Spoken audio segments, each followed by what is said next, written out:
This past week, our president went to the center of Abrahamic religions, Muslim, Christianity, and Judaism.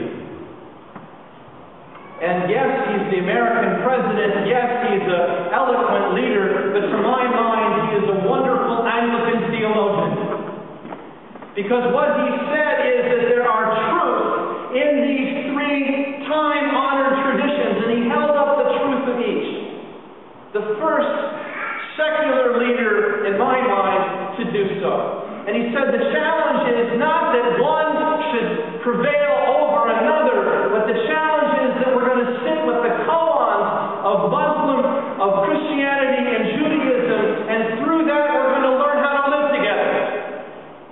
That there's a truth that can emerge. And with his speech in Cairo this week, he reframed the landscape. To my mind and my hope and my prayer, he reframed the landscape, reminding all of us that out of competing truths, a new truth can emerge through the grace and wonder of God. Not often easy to do. Something that we have a serious challenge in living into. So we have these truths, and what often happens is that through our training, through our culture, through our prejudice, we want to hold on to a truth, claim it as ours, to say it's mine.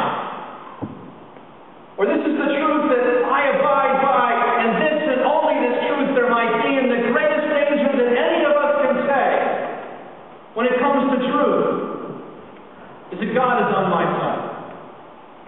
God is on my side. Because the fact remains is the only side that God has ever been on is God's side. And that is the ultimate koan. For us to sort through this. Koan literally means truth happening place. And the challenge for us in our lives is to honor the truths that are out there and the power and the grace of God that can lead us through it to a new identity and a new understanding. In this congregation, you have embraced healing ministry as an important part of your life. Now, for some, it may seem like a six-winged seraph carrying a live pole with tongs. Some kind of fantasy. We know enough about medicine and science that healing, laying on of hands, how can that work? And on the other end, you have people who swear by it.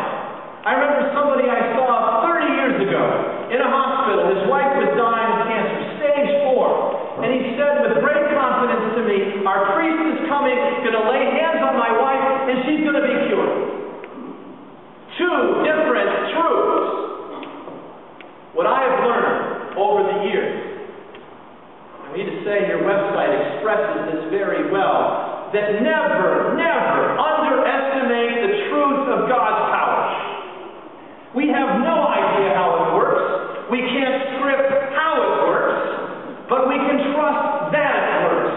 And that healing is a gift that can happen for all of us. Somehow, in some way.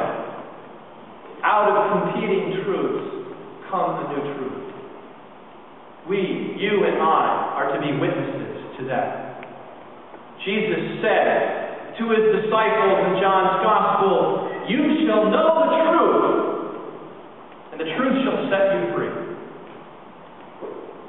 I dare you to live